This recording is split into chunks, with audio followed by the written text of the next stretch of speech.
کہ وضو کا پانی ابھی بہ رہا تھا اور کنڈی جو ہے حضور کے مکان کی وہ ابھی ہل رہی تھی. معلوم ہوا وقت نہیں گزرا.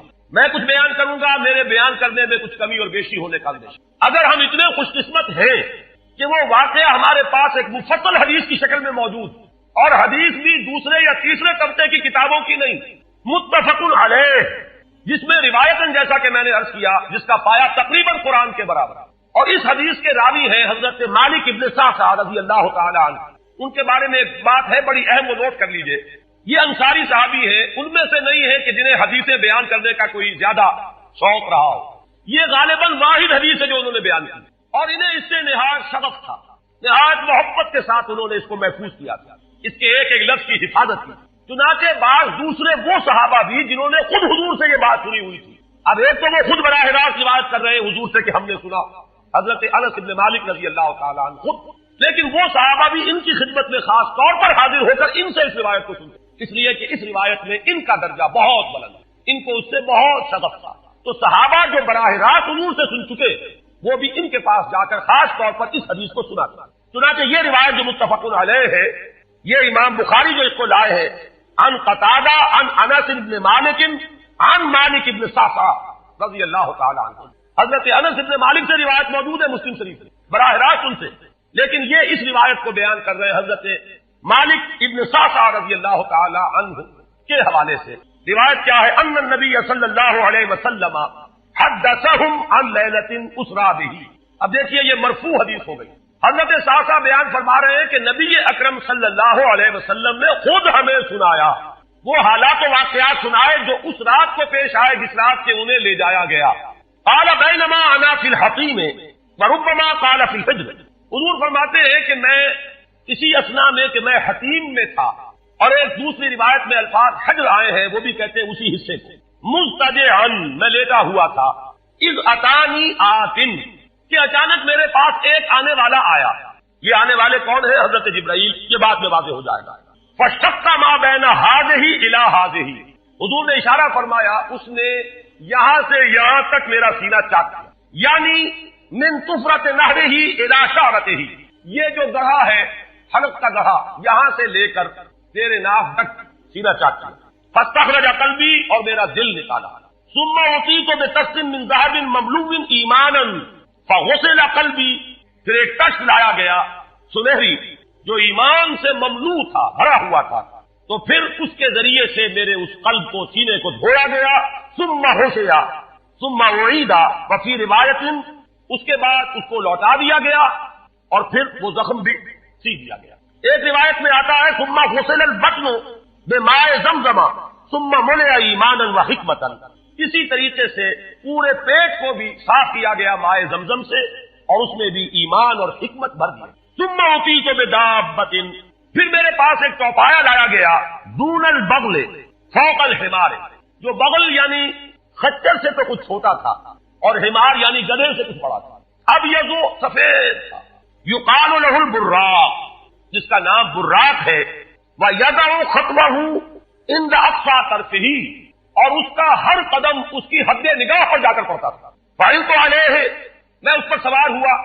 فَانْطَلَقَ بِي جِبْرَائِیل، اب یہاں نام آ گیا، وہ آنے والے کون تھے؟ پھر چلے میرے ساتھ حضرت جبرائیل حتی اتی السماء الدنیا، یہاں تک کہ وہ آسمان دنیا تک پہنچ گئے، جو پہلا آسمان. اب یہاں دیکھیے وہ روایت میں جو زمینی سفر کا درمیانی حصہ ہے وہ رہ گیا. دوسری روایات سے ہم اس کو جوڑ کر جمع کریں کہ پہلا زمینی سفر ہے، مسجد اقصیٰ تک پہنچے ہیں.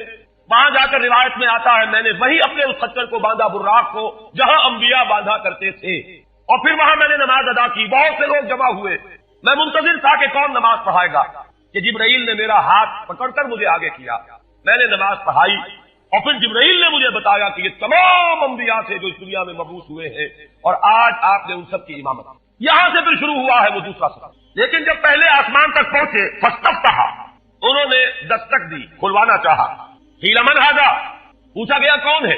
قال جبرائیل، انہوں نے جواب دیا جبرائیل. قیل ومن معک، پوچھا گیا کہ آپ کے ساتھ کون ہے؟ دیکھیے یہاں ذہن میں رکھیے گا، اس امکان کو کوئی شخص مسترد نہیں کر سکتا کہ ان ملائکہ کے علم میں ہو، لیکن پھر بھی پوچھ رہے ہیں. قانون ہے، دروازے پر دستک دینی ہوگی، آئیڈینٹی ڈسکلوز کرنی ہوگی، چاہے علم میں ہو. جج جو ہے وہ اپنے علم کی بنیاد پر فیصلہ کبھی نہیں دے گا. وہ تو مقدمے کی سماعت ہوگی، شہادتوں کی بنیاد پر فیصلہ ہوگا. ذاتی علم کی بنیاد پر کرنا ہے تو وہ خود کسی اور عدالت میں اس مقدمے کو منتقل کرے اور وہاں گواہ کی حیثیت سے. تو قانون پوچھا گیا آپ کے ساتھ کون ہے؟ قال محمد صلی اللہ علیہ وسلم. قیل وقد ارسل الیہ، پوچھا گیا کیا انہیں بلایا گیا ہے؟ قال نعم، انہوں نے فرمایا ہاں. قیل مرحبا بہ فنعم المجیء جاء ففتح فلما خلصت، اس کے بعد کہا گیا مرحبا ان کے لیے، تہنیت ہے، مبارکباد ہے، خوش آمدید ہے، کیا ہی اچھے ہیں وہ جو لائے گئے ہیں.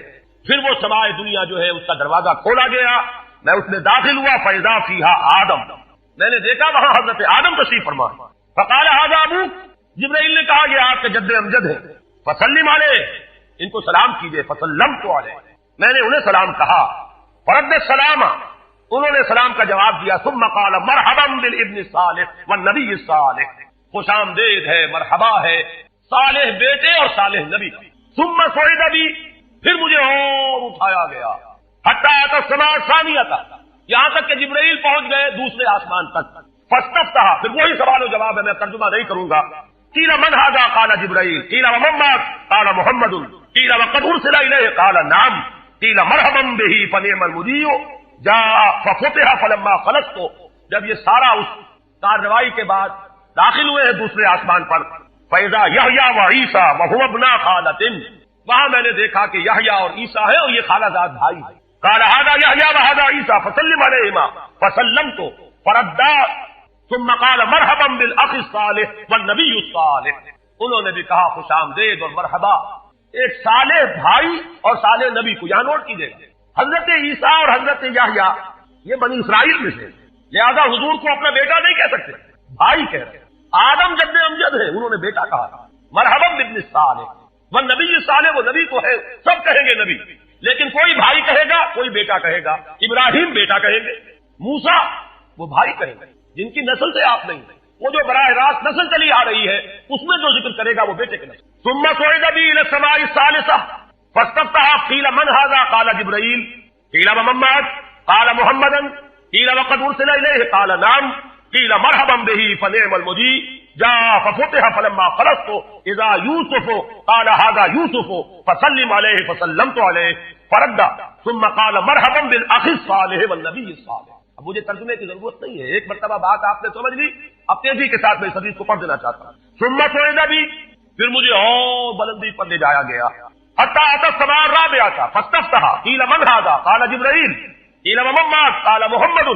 قیل وقد ارسل الیہ؟ قال نعم. قیل مرحبا بہ فنعم المجیء جاء ففتح فلما خلصت فاذا ادریس. فقال ھذا ادریس فسلم علیہ. فسلمت علیہ فرد. ثم قال مرحبا بالاخ الصالح والنبی الصالح. یہاں ملاقات ہوئی حضرت ادریس علیہ السلام. ثم صعد بی حتی اتى السماء الخامسة فاستفتح. قیل من ھذا؟ قال جبرائیل. قیل ومن معك؟ قال محمد. قیل وقد ارسل الیہ؟ قال نعم. قیل مرحبا بہ فنعم المجیء جاء ففتح فلما خلصت فاذا هارون. قال ھذا هارون فسلم علیہ. فسلمت علیہ فرد. ثم قال مرحبا بالاخ الصالح والنبی الصالح. ثم صعد بی حتی اتى السماء السادسة فاستفتح. قیل من ھذا؟ قال جبرائیل. قیل ومن معك؟ قال محمد. قیل وقد ارسل الیہ؟ قال نعم. قیل مرحبا بہ فنعم المجیء جاء ففتح فلما خلصت فاذا موسیٰ. قال ھذا موسیٰ فسلم علیہ. فسلمت علیہ فرد. ثم قال مرحبا بالاخ الصالح والنبی الصالح. چھٹے آسمان پر یہ حضرت موسیٰ سے ملاقات تھا. فلما جاوزت بکا، جب میں آگے بڑھا تو حضرت موسیٰ روئے. قیل ما یبکیک، ان سے پوچھا گیا کہ آپ کو کیا چیز رلا رہی ہے؟ قال ابکی لان غلاما بعث بعدی، کہ مجھے اس بات پر رونا آ رہا ہے یہ نوجوان محمد صلی اللہ علیہ وسلم، یہ میرے بہت بعد ان کی بعثت ہوئی ہے. یدخل الجنۃ من امتہ اکثر ممن یدخلها من امتی، میرے بہت بعد آنے کے باوجود ان کی امت میں سے جنت میں داخل ہونے والوں کی تعداد میری امت کے مقابلے میں بہت زیادہ ہوگی. بہرحال اپنی امت کا خیال تو ہے، وہ شفقت جو نبی اور رسول کو اپنی امت پر ہونی چاہیے وہ ہے بتمام و کمال. اسے معاذ اللہ کسی حسد پر معمول نہ کیجیے، بلکہ وہ جو احساس ہوا ہے اپنی امت کی محرومی کا، وہ ہے کہ جس نے حضرت موسیٰ علیہ السلام پر یہ کیفیت طاری کی. ثم صعد بی، پھر مجھے اور بلند کیا گیا. الی السماء السابعۃ، ساتویں آسمان پر. فاستفتح. قیل من ھذا؟ قال جبرائیل. قیل ومن مات قال محمد صلی اللہ علیہ وسلم قیل وقد بعث الیہ قال نعم قیل مرحبا به فنعم المجیء جاء فلما خرجت فاذا ابراہیم قال هذا ابوك ابراہیم فسلم علیہ فسلمت علیہ فرد السلام ثم قال مرحبا بالابن الصالح والنبی الصالح. حضرت ابراہیم نے پھر استقبال کیا، خوش آمدید صالح بیٹے اور صالح نبی کے لیے. ثم رفعت، اب ذرا یہاں نوٹ کیجئے گا، یہاں صعد تو نہیں آیا، صعد ابھی نہیں آیا، رفعت پھر مجھے اور بلند کیا گیا الی سدرۃ المنتہی. یہ سدرۃ منتہا ہے جس کا ذکر ہے سورۃ النجم. اسی سدرۃ المنتہا کے پاس جنت ماوا ہے، وہ جس کا وعدہ کیا گیا ہے، جو ٹھکانہ بنے گی اللہ کے نیکوکار بندوں کا، جس میں وہ رہے گا ہمیشہ ہمیشہ. فادخلوها خالدین، وہ بھی وہی ہے. پھر اٹھائے گئے حضور بیت المعمور تک. ثم اعطیت باناء من خمر واناء من لبن واناء من عسل. پھر میرے سامنے یہ بیت معمور کیا ہے یہ بھی جان لیجئے. یہ در حقیقت اس سمائے سابعہ پر، ساتویں آسمان پر خانہ کعبہ کا اصل جو ہے اللہ کا گھر، جس کا یہ ظل اور سایہ اس دنیا میں ہے خانہ کعبہ، یہ ہے وہ بیت المعمور، جس کے بارے میں ایک اور روایت میں الفاظ یہ آئے ہیں اس میں روزانہ 70,000 فرشتے داخل ہوتے ہیں، اور جو فرشتہ ایک مرتبہ داخل ہوا ہے آج تک اسے دوبارہ داخل ہونے کی نوبت نہیں. اسی طریقے سے وہ فرشتے ہیں جو طواف کرتے ہیں خانہ کعبہ. پھر جان لیجئے یہ ہماری نگاہوں سے مخفی عالم غیب کی ایک دنیا ہے اپنی جگہ، چاہے ہمیں نظر نہ آئے. پھر میرے سامنے 3 برتن لائے گئے، ایک دودھ کا اور ایک شہد کا اور ایک شراب کا. فاخذت اللبن، میں نے دودھ والا پیالہ اٹھا لیا. قال هي الفطرہ، حضرت جبرائیل نے توثیق کی کہ یہ ہے اصل میں آپ کا انتخاب درست ہے، یہ فطرت ہے. فطرت اللہ التي فطر الناس علیہا، یہی جو فطرت انسانی سے قریب ترین شے ہے اس کا آپ نے انتخاب کیا. اتت انت علیہا وامتک، اسی فطرت پر اے محمد آپ بھی ہے اور آپ کی امت بھی. ثم فرضت علیہ صلوات 50 کل یوم. ایک اور روایت میں الفاظ آئے ہیں، اس میں اس کی وضاحت نہیں ہے کہ 3 چیزیں حضور کو یہاں عطا کی گئی. ایک تو 50 نمازیں جو فرض ہوئی، ایک دن رات میں 50 نمازیں، اور ایک سورہ بقرہ کی آخری 2 آیات جو تحفہ اللہ نے دیا محمد کو امت کے لیے صلی اللہ علیہ وسلم. آمن الرسول بما انزل الیہ من ربہ والمؤمنون کل آمن باللہ وملائکتہ وکتبہ ورسلہ، یہاں سے لے کر آخر تک فانصرنا علی القوم الکافرین تک. یہ 2 آیات یہ جنت کے خزانوں میں سے 2 خزانے ہیں جو شب معراج کو عطا ہوئے ہیں محمد رسول اللہ کو بطور تحفہ امت. اور تیسری بات یہ کہ نبی آپ کی امت کے لیے یہ خصوصی بات ہے کہ آپ کی امتیوں کے گناہ کبیرہ بھی بغیر توبہ کے معاف ہو سکیں گے. یہ خصوصی تحفے ہیں جو امت کے لیے لے کر آئے محمد صلی اللہ علیہ وسلم. 3 تحفے، نماز جو اس معراج میں فرض ہو رہی ہے اسی کو حضور کہہ رہے ہیں الصلاۃ معراج المؤمنین، اہل ایمان کے لیے یہ بمنزلہ معراج. اس میں پھر روایت میں تفصیل آ رہی ہے.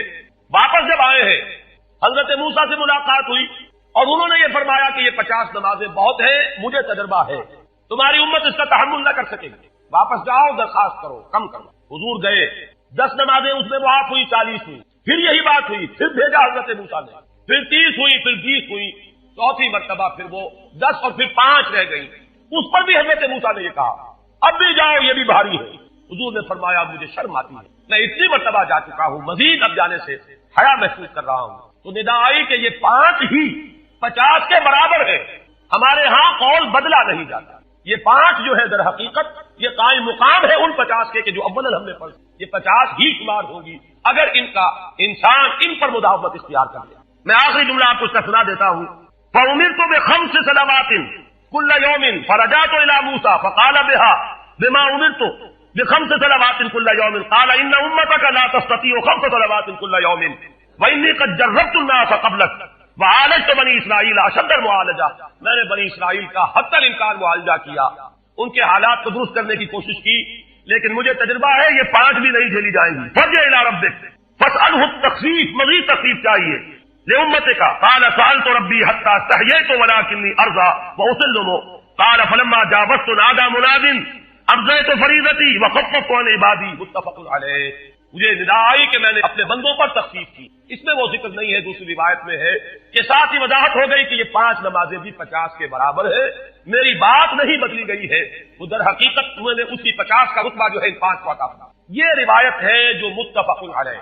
روایات کثیر، جنت اور دوزخ کے جو مشاہدات کرائے گئے وہ بہت تفصیل سے دوسری روایات میں، لیکن کسی اور روایت کا استناد کے اعتبار سے، اسناد کے اعتبار سے وہ درجہ نہیں ہے جو اس روایت ہے۔ باقی میں نے مسلم شریف کی روایات میں سے اور تفاصیل آپ کو سنائی ہے۔ یہ ہے واقعہ، پھر حضور واپس آئے ہیں، وہیں بیت المسجد اقصی میں آئے ہیں، پھر واپس تشریف لائے ہیں، اور اس کا میں بیان کر چکا ہوں دوسری روایات میں کہ وقت بالکل نہیں گزرا، کہیں روک دیا گیا ہے، پوری کائنات کو کہیں تھام دیا گیا۔ یہ بات تو وہ ہے جو آج سے پہلے بھی سمجھ میں آ سکتی تھی کہ شاید کسی ایک جگہ پر پوری کائنات کو روک دیا گیا، وقت بالکل نہیں گزرا کسی کے لیے۔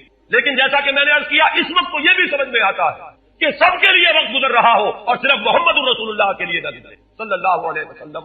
آج یہ بات بھی سمجھ میں آ سکتی ہے، لیکن یہ ہے کہ قرین قیاس وہی پہلی بات ہے کہ اس میں پورے اس وقت کے لیے وقت کی رفتار کو روک دیا گیا ہو۔ وہ مصرع یاد آ گیا کہ آگے بڑھو یا وقت کی رفتار روک دو، تو یہ وقت کی رفتار ہے جو محمد رسول اللہ صلی اللہ علیہ وسلم کے لیے روک۔ اس کے بعد جو ہنگامہ ہونا چاہیے تھا وہ ہوا۔ صبح جب حضور نے فرمایا کہ یہ میرے ساتھ واقعہ پیش آیا ہے، تو جو رد عمل ہونا چاہیے تھا وہ ہوا۔ یہاں تک بھی ہوا ہے کہ بہت سے مومنین صادقین متزلزل ہو گئے، مشرکین نے، کفار نے بغلیں بجائی، اب ہمیں موقع مل گیا۔ معلوم ہوتا ہے ابھی تک تو شک ہی کی بات تھی کہ ان کو کچھ خلل دماغی کا عارضہ ہے، اب تو ثابت ہو گیا، کسی شک کو صبح کی گنجائش نہیں۔ چنانچہ اب آپ اس کا اندازہ کیجئے، یہ واقعہ مکے میں بیٹھ کر بیان کیا جا رہا ہے، امتحان لیے گئے۔ اچھا اگر گئے تھے تو بتاؤ مسجد اقصی کے ستون کتنے ہیں، وہاں کی کھڑکیاں کیسی ہیں؟ حضور فرماتے ہیں، ایک حدیث موجود ہے کہ میں گھبرا گیا، اس لیے کہ کس کو یاد رہتا ہے؟ مسجد اقصی میں جا کر حضور ستون تو نہیں گن رہے تھے، لیکن یہ کہ جب پوچھا جا رہا ہے تو مجمع میں تو ہو سکتا ہے کہ تالی پٹ جائے کہ اچانک اللہ تعالیٰ نے میرے سامنے مسجد اقصی کو کھڑا، اب میں دیکھ کر بتا رہا ہوں اور لوگ دنگ ہو رہے ہیں۔ اب دیکھیے وہ مشاہدات جو میں نے عرض کیا تھا، مشاہدات بے شمار ہے۔ جنت سامنے لے آئی جاتی ہے اور آگ سامنے لے آئی جاتی ہے، جہنم سامنے لے آئی جاتی ہے، مسجد اقصی سامنے لے آئی جاتی ہے، جن میں سے ہر سوال کا جواب حضور نے مشاہدے سے۔ اسی ضمن میں وہ واقعہ آتا ہے کہ حضرت ابو بکر کے پاس گئے لوگ دوڑے دوڑے، وہ یہ سمجھتے تھے کہ اگر یہ پالا ہم مار لیں تو پھر ہماری جیت ہے، ابو بکر کو اگر ہم متزلزل کر دیں تو پھر گویا کہ ہمارے لیے کوئی اور پرابلم نہ رہے۔ روایت میں آتا ہے حضرت ابو بکر نے بھی سن کر ایک دفعہ جھرجھری لی ہے، لیکن صرف ایک سوال کیا، کیا واقعی وہ یہ فرما رہے ہیں؟ لوگوں نے خوش ہو کر کہا، تالیاں بجائے، ہاں ہاں کہہ رہے ہیں، چلو ہم لے چلتے۔ انہوں نے سمجھا کہ ہمارا وار جو ہے کارگر ہوا، واقعی کو تزلزل ہے، لیکن اگلا جواب ابو بکر کا یہ تھا، اگر وہ کہہ رہے ہیں تو 100% درست کہہ رہے ہیں، اور اس نظام کو تسلیم کرنا سب سے بڑا شرک۔ لہذا یعبدوننی لا یشرکون بی شیئا، یہ نتیجہ ہے انفرادی سطح پر اللہ کی بندگی، توحید کا اقرار، نماز بھی اسی کے لیے، قربانی بھی اسی کی، ان صلاتی و نسکی و محیای و مماتی للہ رب العالمین، اور اجتماعی سطح پر نظام خلافت، انسان حاکم نہیں خلیفہ۔ وَإِذْ قَالَ رَبُّكَ لِلْمَلَائِكَةِ إِنِّي جَاعِلٌ فِي الْأَرْضِ خَلِيفَةً یا داؤد إِنَّا جَعَلْنَاكَ خَلِيفَةً فِي الْأَرْضِ، انسان حاکم نہیں خلیفہ۔ آخری ٹکڑا اس آیت مبارکہ کا وہ میرے اور آپ کے لیے ایک لمحہ فکریہ ہے۔ اللہ نے اتنے وعدے کر دیے، اتنی تاکید کے ساتھ کر دیے، اتنے پختہ وعدے کر دیے، وَمَنْ كَفَرَ بَعْدَ ذَلِكَ، جو شخص اس کے بعد بھی کفر اختیار کرے گا، اور جنرل صاحب نے ابھی آپ کو 3 آیتیں سنا دی سورہ مائدہ کی، مَن لَمْ يَحْكُم بِمَا أَنزَلَ اللَّهُ فَأُولَٰئِكَ هُمُ الْكَافِرُونَ وَمَن لَّمْ يَحْكُم بِمَا أَنزَلَ اللَّهُ فَأُولَٰئِكَ هُمُ الْفَاسِقُونَ وَمَن لَّمْ يَحْكُم بِمَا أَنزَلَ اللَّهُ فَأُولَٰئِكَ هُمُ الظَّالِمُونَ۔ اللہ کے حکم کے سوا کسی حکم کے مطابق فیصلہ کرنا، یہی تو شرک ہے، یہی تو ظلم ہے، یہی تو فسق ہے، یہی تو کفر ہے۔ بتوں سے تجھ کو امید ہے، خدا سے نو امیدی، مجھے بتا تو صحیح اور کافری کیا ہے۔ تو جو اس کے بعد بھی کفر پر اڑے رہے، اپنی حاکمیت کے دعوے دار رہے، یا غیر اللہ کی حاکمیت پر راضی رہے، فَأُولَٰئِكَ هُمُ الْفَاسِقُونَ، تو جان لو کہ وہی فاسق ہے۔ اور یہاں فسق کا لفظ اسی معنی میں آیا ہے جس معنی میں سورہ کہف میں آیا ہے، ابلیس کے بارے میں۔ وَإِذْ قُلْنَا لِلْمَلَائِكَةِ اسْجُدُوا لِآدَمَ فَسَجَدُوا إِلَّا إِبْلِيسَ كَانَ مِنَ الْجِنِّ فَفَسَقَ عَنْ أَمْرِ رَبِّهِ، وہ اپنے رب کے حکم سے نکل بھاگا، اس نے رب کے حکم سے سرتابی کی، سرکشی کی، بغاوت کی۔ اتنے پختہ وعدوں کے بعد بھی امت مسلمہ اگر خلافت کے نظام کو قائم نہ کرے اور خلافت عرضی کا جو وعدہ اللہ نے کیا ہے اس کے اپنے آپ کو مستحق نہ بنائے، تو اس سے بڑا کفر، اس سے بڑا شرک، اس سے بڑی ناشکری، اس سے بڑی ناقدری کوئی اور نہیں ہے۔ تو میرے اور آپ کے لیے یہ لمحہ فکریہ ہے کہ کہیں میں اور آپ اس ذیل میں شامل نہ ہو جائیں۔ جو حدیث میں نے آپ کو سنائی مسند احمد بن حنبل کی روایت ہے، راوی حضرت مقداد بن الاسود رضی اللہ تعالی عنہ مہاجرین میں سے ہیں، اور یہی وہ صحابی ہے جنہوں نے غزوہ بدر سے قبل جب حضور نے محفل مشاورت منعقد کی تھی، اس وقت ایک بڑا پیارا جملہ کہا تھا کہ یا رسول اللہ صلی اللہ علیہ وسلم آپ ہمیں موسیٰ کے ساتھیوں پر قیاس نہ کیجئے جنہوں نے کہہ دیا تھا فَاذْهَبْ أَنْتَ وَرَبُّكَ فَقَاتِلَا إِنَّا هَاهُنَا قَاعِدُونَ. ہم موسیٰ کے ساتھی نہیں محمد کے صحابی ہیں رضی اللہ تعالی عنہم اجمعین وصلی اللہ علیہ وآلہ وسلم. آپ حکم دیجئے جو حکم دیں گے ہم ہر قربانی دینے کے لیے تیار ہیں. آپ حکم دیجئے کیا عجب کہ اللہ تعالیٰ آپ کو ہمارے ذریعے آنکھوں کی ٹھنڈک عطا فرمائے. وہ ہے مقداد ابن اسود جو روایت کر رہے ہیں حضور کا قول. بہت بڑی خوشخبری، بہت بڑی خوشخبری، بہت بڑی خوشخبری.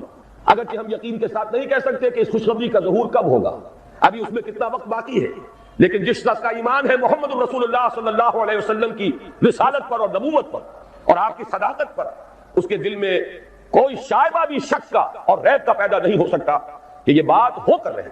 اور وہ بات کیا ہے؟ حضور فرماتے ہیں زمین پر کوئی گھر نہیں بچے گا، نہ اینٹ گارے کا بنا ہوا گھر اور نہ ہی کوئی کمبلوں کا بنا ہوا خیمہ جس میں کہ اللہ اسلام کو داخل نہ کر دے. ہاں اس داخلے کی دو شکلیں ہو سکتی ہیں، یا تو اس گھر اور خیمے والے کے اعزاز کے ساتھ اللہ کا دین اس کے گھر میں داخل ہوگا، یا اس کی توہین اور تذلیل کے ساتھ داخل ہوگا. یہ ذرا نوٹ کر لیجیے الفاظ اس حدیث مبارکہ کے.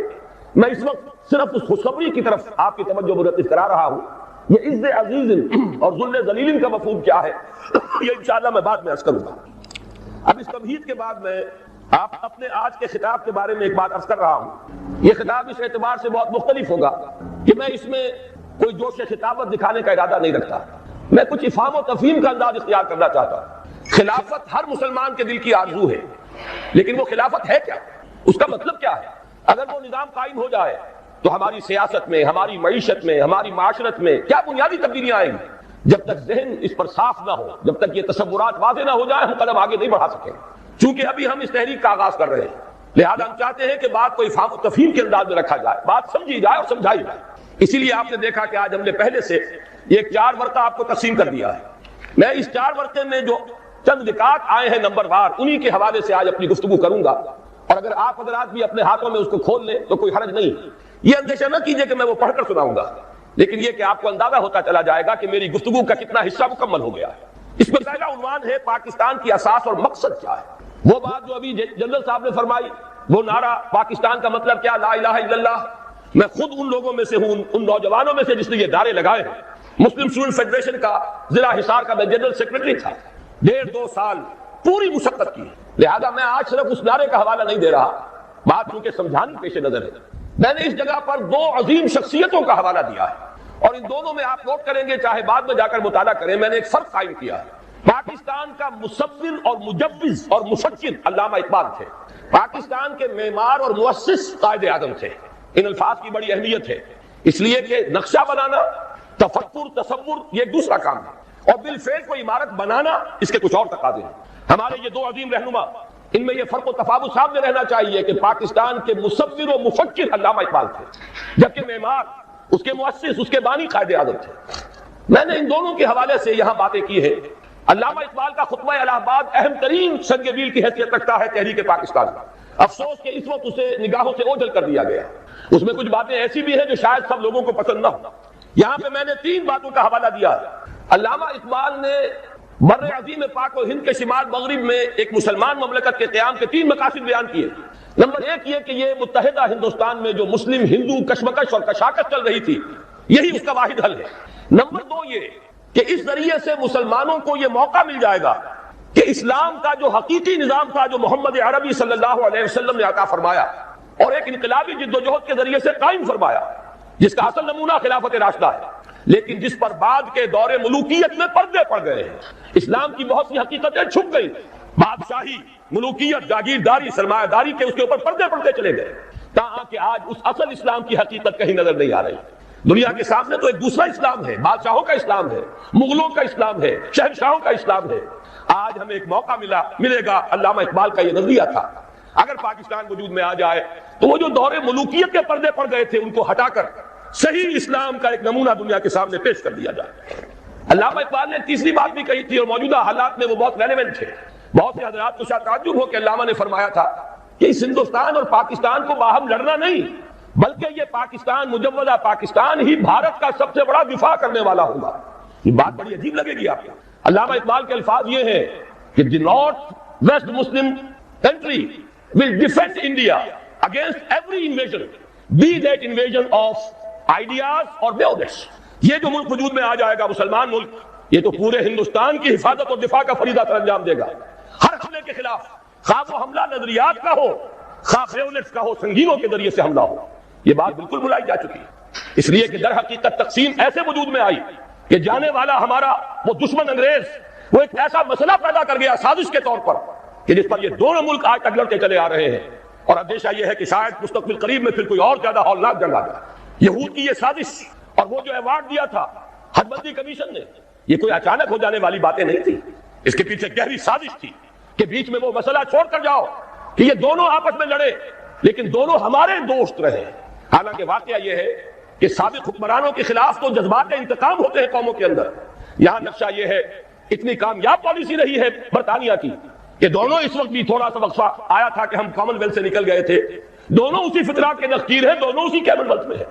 اور واقعہ یہ کہ ہم نے تو جس بے غیرتی اور بے حمیت کا مظاہرہ حال ہی میں کیا ہے، کون ہے یہ ڈائن یا ڈائنا، اس کا یہ اعزاز، جبکہ محمد عربی صلی اللہ علیہ وسلم نے یہ فرمایا من وقر صاحب بدعت فقد اہان علی حدم الاسلام، جس شخص نے کسی بدعتی کی، ابھی یہاں کافر کی بات نہیں ہو رہی، اس نے کسی بدعتی کی توقیر کی، اس نے اسلام کی بنیادیں کھودنے کا کام کیا ہے، اس میں تعاون کیا ہے۔ یہاں تک فرمایا من مشى مع فاسق ليقويه غضب اللہ تعالی واهتز له العرش، جو شخص کسی فاسق کے ساتھ چلتا ہے کہ اسے تقویت پہنچائے، اللہ غضبناک ہوتا ہے اور اس درجے غضبناک ہوتا ہے کہ اس کا عرش کانپنے لگتا ہے۔ یہ تعلیمات ہے محمد عربی صلی اللہ علیہ وسلم کی، اور ہم اپنی اس بدترین غلامانہ ذہنیت کا آج تک مظاہرہ کر رہے ہیں۔ اور ابھی میری توجہ تو اس طرح نہیں ہوئی تھی، میں تو مشکور ہوں اپنے نوجوان ساتھی کا، ندیم بیگ کا۔ اب جو کچھ ہونے والا ہے، میڈونا اور پتہ نہیں اور کون ہے کہ جن کو یہاں بلایا جا رہا ہے، واقعہ یہ ہے کہ یہ ہماری اس بے غیرتی اور بے حمیتی کا سب سے بڑا معاملہ ہوگا۔ اور میں سمجھتا ہوں چیلنج ہے یہ ان لوگوں کے لیے جنہوں نے کچھ بھی قوت مزاحمت فراہم کی ہے، آپس میں کلاشنکوف سے نہ چلائیں، آئیں میدان میں اور اس کو روکیں، سد باز کریں۔ بڑی بڑی جمعیتیں اور جماعتیں موجود ہیں، آپس میں اقتدار کی کشمکش کے لیے ایک دوسرے کا خون بھی بہا رہی ہیں، لیکن یہ کہ اس دین کے معاملے کے اندر اگر ان میں دم ہے، اگر ان میں طاقت ہے، پاسبان بن کر اگر سامنے آنا چاہتے ہیں تو دین محمدی کے پاسبان بن کر سامنے آئے۔ اور یہ موقع ایسا ہے کہ اس وقت واقعتاً جن میں حمیت ہے انہیں اپنی حمیت کا ثبوت دینا چاہیے۔ بہرحال یہ تو تھے علامہ اقبال کے نظریات۔ قائد اعظم کا میں صرف ایک جملہ یہاں سناؤں گا۔ قائد اعظم کی اگرچہ بدقسمتی سے ایک تقریر وہ بھی ہے جس کے اندر ایک جملہ ایسا نزاعی بن گیا جس سے دشمنان اسلام نے اور سیکولرزم کے علمبرداروں نے بہت فائدہ اٹھایا۔ کاش کہ قائد اعظم وہ الفاظ نہ کہتے، لیکن یہ کہ اس کی ایک توجیہ ہے جس کو یہاں بیان کرنا ممکن نہیں ہے وقت کی کمی کے باعث، لیکن ان کے وہ ساری تقریریں دور تحریک پاکستان کی اور اس ایک خاص تقریر کے بعد کی تمام تقریریں ایک ہی مضمون پر گواہی دے رہی ہیں، جس کی نمائندگی کرتا ہے ان کا ایک بہت عمدہ تاریخی جملہ جو علامہ اقبال کے اس فکر کے بہت قریب ہے۔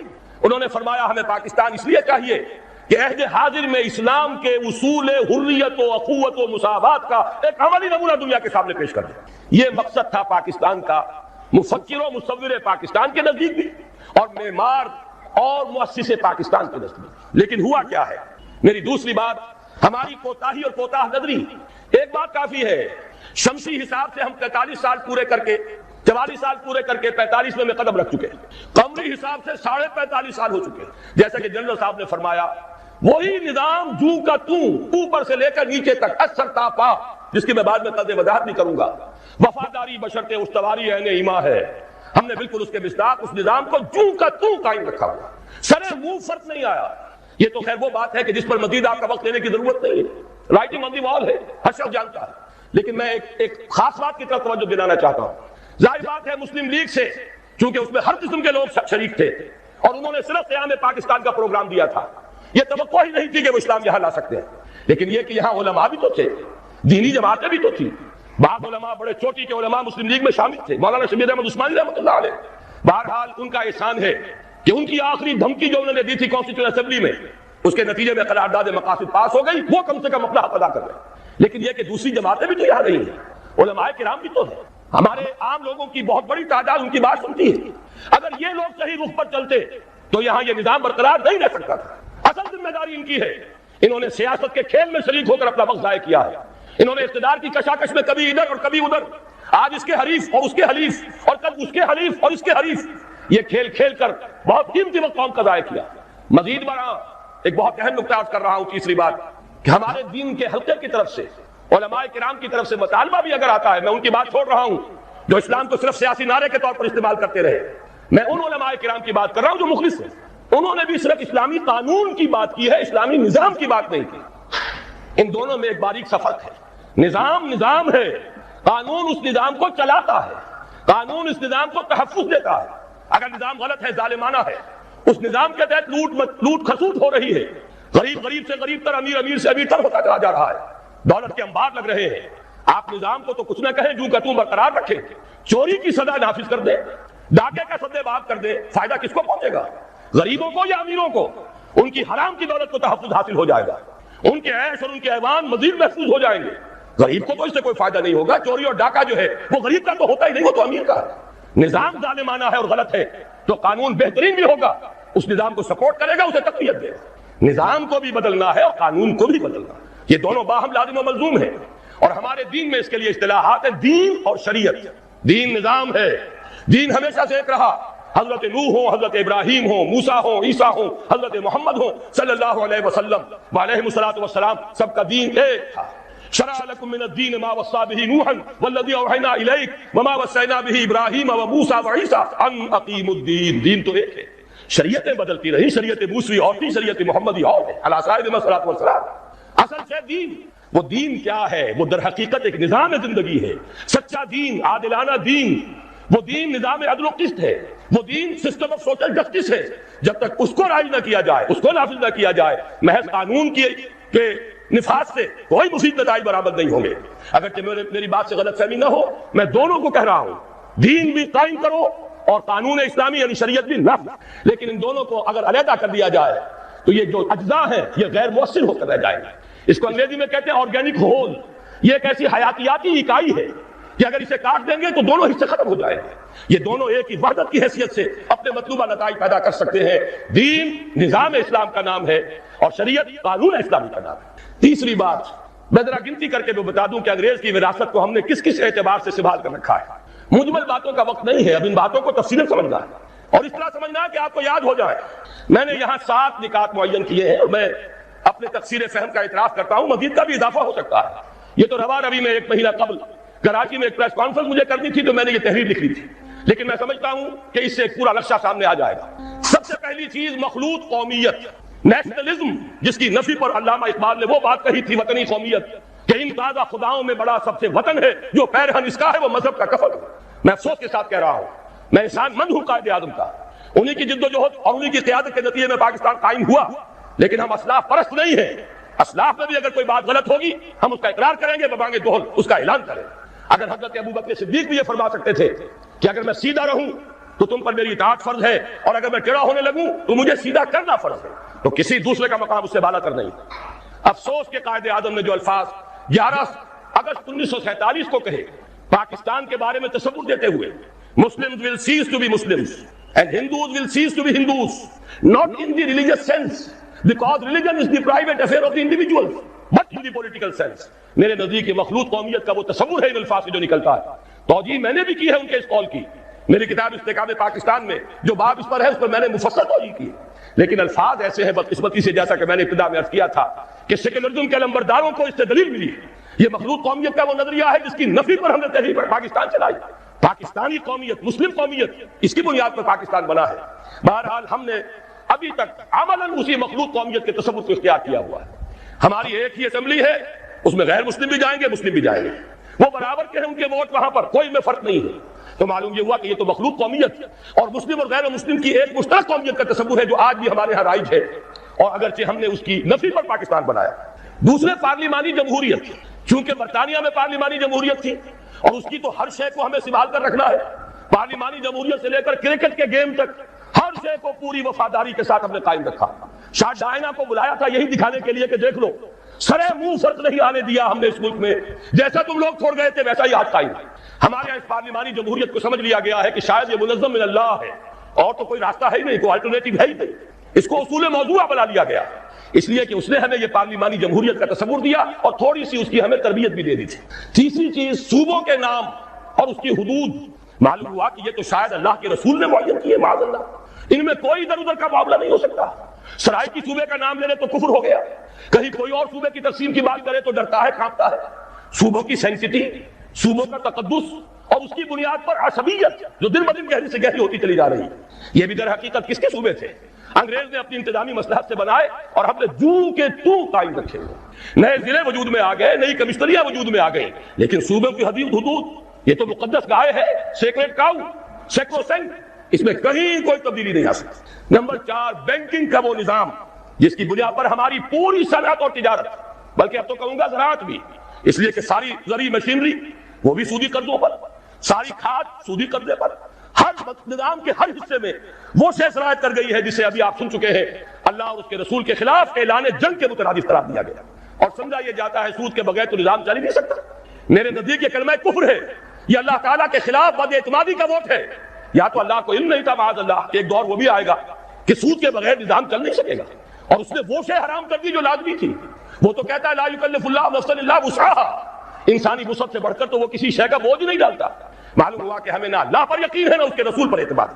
نمبر 5, جوئے, سٹے اور لاٹری کی لعنت جو ہمارے ہاں بڑھتی چلی جا رہی ہے. یہ کہا جا سکتا ہے کہ واقعتاً سود تو ایسی شے ہے کہ ایک دفعہ اگر اسے ہٹائیں گا تو زلزلہ ضرور آئے گا. ہمارے نزدیک وہ زلزلہ بہت مبارک زلزلہ ہوگا جو سود کو ختم کرنے کے نتیجے میں آئے اور اسی سے خیر برآمد ہوگا. لیکن یہ جوئے اور سٹے اور لاٹری کے ذریعے سے بھی کوئی زلزلہ آ جائے گا. اگر ان کو ختم کر دیا جائے تو قیامت آ جائے گی, جسے قرآن کہتا ہے رجس من عمل الشیطان. یہ ساری فارورڈ ٹریڈنگ, یہ ہمارے سارے اسٹاک ایکسچینج اور یہ بڑی بڑی لاٹریز, کبھی فیٹمید ہے اور کبھی سیف گیمز کی ہے, جس کے ٹکٹ یہاں بلیک میں بکتے ہیں, جس کی پبلسٹی اس پیمانے پر ہوتی ہے کہ جوئے کی اتنی ترغیب و تشویق شاید پوری انسانی تاریخ میں کبھی نہ ہوئی ہو. کیوں جاری ہے؟ اس لیے کہ انگریز چھوڑ گیا تھا. یہ سارے اسٹاک ایکسچینج اس نے بنائے تھے, یہ لاٹریوں کا نظام اس نے دیا تھا. نمبر 6, جاگیرداری اور غیر حاضر زمینداری کا نظام جو کا توں رکھا ہوا ہے. 2 دفعہ کی نام نہاد اصلاحات جنہوں نے کہ واقعتاً کوئی فرق واقع نہیں کیا. جاگیرداری جو کی تو مسلط, غیر حاضر زمینداری جو کی تو موجود. جبکہ واقعہ یہ ہے بھارت کم سے کم ہم سے اس معاملے میں پیش قدمی کر گیا. سرمایہ داری اور سود اور جوا اور سٹا اور رشوت, یہ ساری لعنتیں وہاں بھی ہیں جو یہاں ہیں. لیکن ایک قدم وہ اٹھا گیا تھا اور اسی کے نتیجے میں وہاں سیاسی توازن رہا, کم سے کم 40 برس تک سیاسی استحکام رہا, اور وہ تھا جاگیرداری کا خاتمہ. پہلے قدم اٹھایا. یہ ہمارے ہاں جاگیرداروں کا کھیل ہے, سیاست ان کا مشغلہ ہے, سیاست ان کا کاروبار ہے, اور وہی لوگ ہیں جو چھائے ہوئے ہیں. آج وہی انڈسٹریلسٹ بھی ہیں, انہی کی اولاد جو ہے چاہے وہ سول سروسز ہوں اور بہت سے وہ خود آرمی کے آفیسرز میں وہ انہی کی نسلیں جو ہے وہ چلی آ رہی ہیں. اگر یہ کہ آرمی میں ہمارا کامن مین بھی کافی گیا ہے, یہاں قربانی دینے کا معاملہ ہوتا ہے, لیکن یہ کہ سول بیوروکریسی سے تو تقریباً پوری کی پوری نہیں پر مشتمل ہے. اور یہ جاگیرداری جو کی تو قائم ہے. 7ویں چیز مخلوط معاشرت. مخلوط قومیت سے میں نے بات شروع کی تھی اور مخلوط معاشرت پر ختم کر رہا ہوں. شانہ بشانہ, قدم بقدم, اختلاط مرد و زن ہر میدان میں برابر. کہیں نہ سطر رہا, نہ حجاب رہا, نہ پردہ رہا. میں نے تو پردہ ہندوستان میں دیکھا ہے جا کر, برقعے وہاں دیکھے ہیں, پاکستان میں تو برقع دیکھنے میں کہیں نظر نہیں آتی. میں نے حیدرآباد دکن میں دیکھا. میرے 3 لیکچر ہوئے تھے حقیقت شرک کے موضوع پر مکہ مسجد میں, جس میں 5000 کے قریب مجھے بتایا گیا خواتین تھیں, 15000 مرد تھے مسلسل 3 دن. یہ آج سے تقریباً 6 سال پہلے کی بات ہے. لیکن وہاں میں نے وہ جب جلسہ ختم ہوا ہے ہر عورت کو دیکھا کہ وہ برقعے میں تھی, مکمل برقعے کے. لیکن یہاں تو آپ کراچی میں جا کر دیکھیے, برقع نام کی کوئی شے نہیں. وہ تو آپ یوں سمجھیے کہ وہ معروف نہیں منکر بن گیا ہے. اب اس کے اوپر فکرے چست ہوتے ہیں. یہ مخلوط معاشرت جو ہے جس کی وجہ سے کہ مغرب میں شرم و حیا کا دیوالہ نکلا, گھر کا سکون ختم ہو گیا. ان سے پوچھئے روتے ہیں, ان کا گھر کا خون, فیملی لائف شٹر ہو چکی, خاندان کا نظام درہم برہم ہو گیا. اولاد الٹی پھرتی ہے, میاں بیوی دونوں کام پر گئے ہوئے ہیں, شام کو تھکے ہوئے آئے ہیں. بچے اگر آ گئے اسکولوں سے واپس تو اب جو کچھ کر رہے ہیں کوئی ان کی دیکھ بھال کرنے والا نہیں. جو کچھ کریں گے بچے, وہ ٹین ایجرز ہوں یا ان سے بھی چھوٹے ہوں, جنہوں نے اکثر وقت جو ہے ٹیلی ویژن دیکھ کر گزارا ہو, وہ جو کچھ کریں گے اس کا قیاس آپ کر لیجئے. مجھے یہاں کہنے کی کوئی ضرورت نہیں. یہ آخری شے تو وہ ہے کہ جس میں واقعہ یہ ہے کہ انگریز جہاں ہمیں چھوڑ گیا تھا اس میں ہم نے بہت ترقی کی ہے. اب تو ہم کہہ سکتے ہیں کہ ہماری معاشرت بالکل یورپ کے ہم پلہ معاشرت ہو چکی ہے. بڑے دقیانوس کچھ گھرانے ہوں گے جن کے ہاں پردہ بھی ہے, شرم و حیا بھی کسی شے کا نام ہے, اور عصمت و عفت بھی کوئی شے ہے. باقی یہ کہ اکثر و بیشتر ہمارا جو حال ہو چکا ہے خصوصاً اونچے طبقات کا, معلوم ہوا کہ وہ تو اس معاشرت کے اندر ان سے بھی کہیں آگے نکل گئے. تیسری بات میں عرض کر رہا ہوں تحریک پاکستان اور دفاع پاکستان, تحریک خلافت اور دفاع پاکستان. یہ بات آ چکی ہے, مجھے اس طرف اشارہ کر دینا کافی ہے. چونکہ ہم نے انحراف کیا اپنے وعدے سے, ہم پر اللہ کا عذاب آیا. صحیح کہا ہے مرزا ایوب بیگ صاحب نے کہ میاں طفیل صاحب حیران ہے عذاب کیوں نہیں آ گیا. عذاب تو آیا ہوا ہے, نظر کیوں نہیں آ رہا. سورہ توبہ میں اللہ تعالیٰ نے ارشاد فرمایا نفاق, اس کے اسباب. وَمِنْهُمْ مَنْ عَاهَدَ اللَّهُ, ان میں سے وہ لوگ بھی ہیں جنہوں نے اللہ سے عہد کیا تھا. لئن آتانا من فضلہ، اگر اللہ ہمیں اپنے فضل سے نواز دے گا، لنصدقن ولنکونن من الصالحین، بڑے نیک بن جائیں گے، خوب اللہ کی راہ میں صدقہ کریں گے، خیرات کریں گے۔ فلما آتاہم من فضلہ، جب اللہ نے انہیں اپنے فضل سے نواز دیا، بخلوا بہ، اب بخیل بن گئے، تجوریوں کے دروازے بند کر لیے، صرف اپنی عیاشیوں کے لیے کھولتے ہیں۔ وتولوا وہم معرضون، پیٹھ موڑ لی، بھول گئے وعدہ۔ اب اس کی سزا کیا ہے، کان کھول کر سنیے۔ فعاقبہم نفاقا فی قلوبہم، اللہ نے ان کے دلوں میں نفاق کی لعنت پیدا کر دی۔ یہ نفاق ہے جو آج آپ کو پورے پاکستانی معاشرے پر نظر آ رہا ہے۔ دو نفاق، ایک نفاق باہمی، قومیتیں، لسانی عصبیتیں، صوبائی عصبیتیں، نسلی عصبیتیں۔ کچھ عرصے پہلے بھی ہو رہا تھا کوئٹے میں، جو کچھ ہو رہا تھا بلوچوں اور پختونوں کے درمیان، اب پھر ہو رہا ہے۔ اس کے سندھ کی بھٹی اس وقت ذرا کسی اور شکل میں دہک رہی ہے یا سلگ رہی ہے، کوئی عجب نہیں کہ اس سے کہیں بڑا جو ہے لاوا پھر پھوٹ بہے، جیسا کہ اس سے پہلے بہ رہا۔ یہ سب کچھ کیا ہے؟ پاکستان دو الگ کیوں ہوا؟ ایک لسانی عصبیت، بنگلہ بھاشا، بنگلہ نیشنلزم، بنگلہ دیش، 3 قدم ہے۔ زبانی عصبیت، اس کی تحریک، ایک نیا دیش، یہی معاملہ پاکستان میں ہو رہا ہے۔ اس اعتبار سے واقعہ یہ ہے کہ یہ سزا ہے اللہ کی طرف سے، اور اخلاق کا جو دیوالہ نکلا ہے۔ دوائیوں میں شاید دنیا میں کوئی قوم نہ ہو جو دوائیوں میں ملاوٹ کرتی ہو۔ کوئی غریب عورت ہو سکتا ہے گھر کے برتن بیچ کر آئی ہو اور اپنے بچے کے لیے یا اپنے شوہر کے لیے دوا لے کر جا رہی ہو، اور 15 روپے کا ایک کیپسول اس نے خریدا ہو، لیکن اس کیپسول میں چاٹ بھرا ہوا ہو کچھ نہیں۔ یہ کام سلطنت خدا داد پاکستان میں ہو رہا ہے۔ میں صرف اس ایک مثال پر اکتفا کر رہا ہوں، زیادہ وقت نہیں ہے۔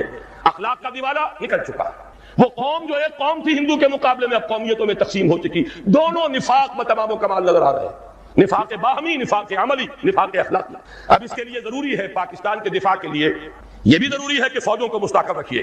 اعدوا لهم ما استطعتم، ہر ممکن دفاعی اسلحہ فراہم کیا جائے، حرب و ضرب کی پوری قوت بلکہ بڑھایا جائے۔ اور سلسلے میں ڈنکے کی چوٹ کہہ رہا ہوں، بے نظیر نے کہا ہے، اللہ کرے کہ جھوٹ ہو، لیکن یہ کہ اگر واقعہ یہ ہے کہ ہماری حکومت نے کوئی خفیہ معاہدہ امریکہ سے کر لیا ہے کہ خفیہ طور پر وہ اپنے ایٹمک پلانٹ کا معائنہ کرا دے گی، تو یہ اس ملک سے غداری ہوگی۔ ہمیں اپنے تحفظ کے لیے ہر ممکن صورت، یہ اللہ کا حکم ہے، اعدوا لهم ما استطعتم من رباط الخیل، جو بھی سامان ہے وہ بھی فراہم کرو، اور گھوڑے بھی تیار رکھو، ترہبون بہ عدوکم وعدو اللہ، تاکہ تم ڈرا سکو، ہیبت طاری کر سکو اپنے دشمنوں پر بھی، اللہ کے دشمنوں پر بھی۔ یہ سارے کام ہمیں کرنے ہیں۔ اس کے ساتھ ہی دوستوں سے معاہدے کیجئے۔ چین کے ساتھ معاہدہ سب سے اہم ہے، اس لیے کہ ایک ہی ایٹمی طاقت ہے جو اس وقت امریکہ اور یہودیوں کے تسلط سے باہر۔ باقی بھارت کے ساتھ جو پینگیں بڑھ رہی ہیں، بھارت نے جس طرح ان کا سارا معاشی نظام جو کا تو قبول کر لیا ہے، جس طرح اس نے ملٹی نیشنل جو کارپوریشنز ہیں ان کے لیے اپنی مارکیٹ کھول دی ہے، اب وہ تو ان کے لیے کوئی اجنبی ملک نہیں رہا، اس کی وہ غیر جانبداری ختم ہوئی۔ میرے اسلام کو اب قصہ ماضی سمجھو، لہذا اس کا نتیجہ وہی ہے، ہنس کے وہ بولی کہ پھر مجھ کو بھی راضی سمجھو۔ تو امریکہ اب ہندوستان سے، بھارت سے تو راضی ہے، اب تو ایک ہی ہے جو کھٹک رہا ہے، ایٹمی طاقت جو مبینہ طور پر اور جو کہ مسلمہ طور پر ایٹمی طاقت ہے جو ابھی باہر ہے۔ ایک دست برد سے تیری حال ہی بچا ہوا تھا، کچھ پتا نہیں کب اس کو بھی چرکا لگ جائے، ایک حادثہ اس پر گزر چکا ہے، لیکن یہ کہ ابھی وہ قائم ہے، وہ چین ہے۔ اس کے ساتھ ہمارا یہ در حقیقت زمینی رابطہ توڑنے کے لیے بین الاقوامی سازش ہے کہ کشمیر کو آزاد کر دیا جائے، اور اس کے ساتھ شمالی علاقے بھی شامل کیے جائیں، گلگت بھی اور ہنزا بھی، تاکہ چین کے ساتھ پاکستان کا زمینی تعلق منقطع ہو جائے۔ یہ تیری بربادیوں کے مشورے ہیں آسمانوں میں، ہمیں ان چیزوں کا شعور چاہیے، اور اس کے لیے اپنے دوست اور بھارت کے ساتھ ہر ممکن کوشش مفاہمت کی، اور وہ اسی طرح ہوگی کہ انہیں سمجھایا جائے کہ دیکھو اپنے اصل دشمن کو پہچانو، جو ہمیں آزاد تو کر گیا تھا مجبوراً، لیکن کشمیر کی یہ ہڈی پھینک گیا تھا بیچ میں کہ یہ مرائیں اور لڑے ایک دوسرے کے ساتھ، اور کبھی بھی آپس میں ان کے مابین امن نہ ہو۔ ان کی ساری دولت ہم کھینچ کر لے جائیں، روس لے جائے بھارت کی دولت اسلحہ کے عوض، امریکہ لے جائے پاکستان کی پوری دولت اسلحہ کے عوض، ہماری غریب لوگوں کی کمائی، اس کا سب سے بڑا لارنس شیئر ان سپر پاورز کے پاس جاتا رہا۔ ایک دوسرے کا خوف، ایک دوسرے سے خطرہ، لہذا وہ کبھی ایک صاحب نے کہا تھا، بات بڑی پتے کی ہے، ہمارا استحصال اور پوری تھرڈ ورلڈ کا جو استحصال اس وقت ہو رہا ہے، اس کا سب سے بڑی ذریعہ یہی ہے۔ امریکہ کی سب سے بڑی صنعت ہی صرف اسلحہ سازی کی صنعت ہے، اور ہو کیا رہا ہے؟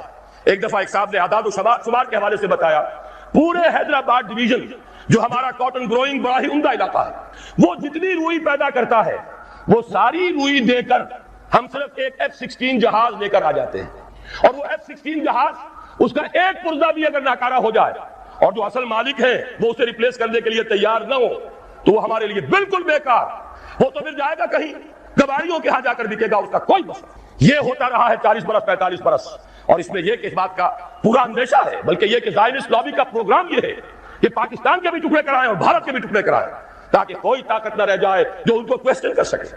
ہمیں یہ احساس و شعور بھارتیوں کے اندر پیدا کرنا ہے کہ ہم اس کا بیٹھ کر معاملہ کریں, اس کا حل نکالیں. جو وعدے کیے تھے انہیں اب جو تم نے طاقت نسیان پر رکھ دیا تھا ان کو پورا کرو, اور خدا کے لیے آپس میں لڑ مرنے کی بجائے اپنے اصل دشمن کو پہچانو.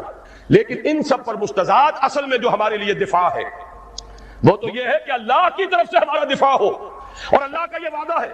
سورہ حج میں فرمایا گیا ان اللہ یدافع عن الذین آمنوا ان اللہ لا يحب كل كفار نثیم كل خوان کفور اذن للذین یقاتلون بانہم ظلموا وان اللہ علی نصرهم لقدیر.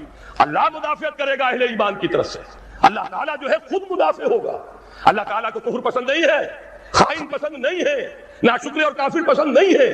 یہ تو مسلمان میدان میں نہ ہو تو بات دوسری ہے, پھر وہ کافروں میں دیکھے گا کس کے اندر زیادہ صلاحیت ہے, اس کو زمین کا قبضہ دے دے گا.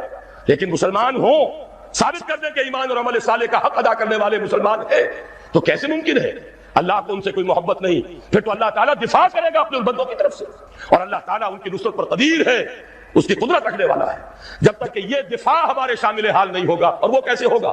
جبکہ ہم اللہ کے خلاف جو جنگ کر رہے ہیں اسے بند کریں, اللہ کے ساتھ مفاوضت کریں, مصالحت کریں, صلح کریں. یہ سمجھ لیجیے اسلام کے معنی کیا ہے. گردن نہادن, اگر کوئی مقابلہ تھا سپر انداختن, سپر ڈال دینا. اللہ سے اگر کوئی جنگ تھی, کوئی تصادم تھا, ہتھیار پھینک دینا, یہی تو اسلام ہے.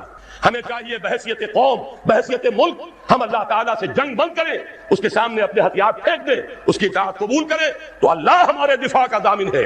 ان اللہ یدافع عن الذین آمنوا ان اللہ لا يحب كل خوان کفور. اب آئیے وہ نظام خلافت, جنرل صاحب نے آپ کو بتایا, صحیح بتایا, کوئی عنوان کی تبدیلی مراد نہیں ہے. جیسے ہمارے قومی اخبار کے اداریہ نگار کو کوئی شک پیدا ہو گیا